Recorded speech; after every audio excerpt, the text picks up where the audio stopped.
as I've said many times, including on this show, it's very clear to me that the American foreign policy establishment is filled with people who have very little understanding of the military instrument.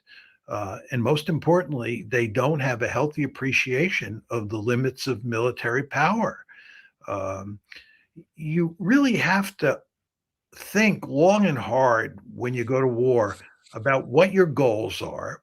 You have to be very clear as to what exactly they are. And then you have to take a look at what kind of capabilities you have and whether or not those capabilities are sufficient for achieving those goals. And you also just have to understand that there are real limits to what military force can do. I often say to people that I think one of the advantages of having served in the American military for 10 years, and I'm talking about myself here, is that I really came to understand what a blunt instrument the American military is. And of course, this is true of all militaries, but the American military is a blunt instrument, and there are real limits to what you can do with it. And you just have to understand that. For example, if you're going to go into a country and try to do nation building, as we did in Vietnam with the American Army, you're asking for serious trouble. The American Army is not configured to do nation building, which is one of the most difficult tasks on the planet.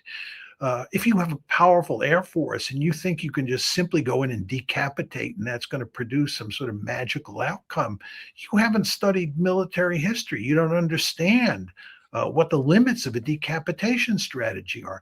And the same thing applies to a punishment strategy where you murder huge numbers of civilians. We've tried this on numerous occasions and it doesn't work. There are just real limits to what you can do with military power.